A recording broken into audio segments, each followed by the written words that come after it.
আসসালামু আলাইকুম। কিয়ামত অতি নিকটে। কিয়ামতের বড় একটি আলামত প্রকাশ হতে যাচ্ছে। সেটা হচ্ছে ফুরাত নদীতে স্বর্ণর পাহাড় বাহির হওয়া। আর নবী করিম সাল্লাল্লাহু আলাইহি ওয়াসাল্লাম বলেছেন, ততক্ষণ পর্যন্ত কিয়ামত হবে না, ততক্ষণ পর্যন্ত না ফুরাত নদীতে স্বর্ণর পাহাড় বাহির না হবে, ততক্ষণ পর্যন্ত কিয়ামত হবেই না। আর বর্তমান ফুরাত নদীর অবস্থা খুবই ভয়ঙ্কর। সেখানকার পানি দিনে দিনে শুকিয়ে গেছে। আপনি যে স্ক্রিনে দেখতে পারতেছেন যে একটা পিলার, সেই পিলার পানির তলে ডোবা ছিল, কিন্তু দিনে দিনে সেই পিলার শুকিয়ে যাচ্ছে এবং সেখানকার পানিও শুকিয়ে যাচ্ছে। তাই বিজ্ঞানীরা ধারণা করতেছে যে সেখানকার পানি অতি শীঘ্রই শুকিয়ে যাবে এবং সেখান থেকে স্বর্ণর পাহাড় বাইর হবে। আর হ্যাঁ, আপনি যদি মুসলমান হন তবে আপনার আমার এই কথার সাথে একমত হতে হবে, কারণ এটা আমার আপনার কথা না। এই বিষয়ে নবী করিম সাল্লাল্লাহু আলাইহি সাল্লাম ভবিষ্যৎবাণী করে গেছেন, এটা হবেই।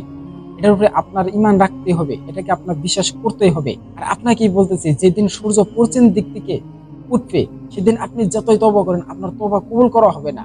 আমরা কিন্তু আপনি কিন্তু ভাবতেছি যে পৃথিবী আরো বহুত বছর টিকবে, আরো আমাদের বহুত সময় আছে, কিন্তু যেদিন সূর্য পশ্চিম দিক থেকে উদয় হবে সেদিন কিন্তু আর কোনো টাইম থাকবে না।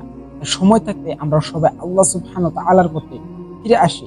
আর আল্লাহ সুবহানাহু ওয়া তাআলা আমাদের সবাইকে বুঝার জন্য তৌফিক দান করে।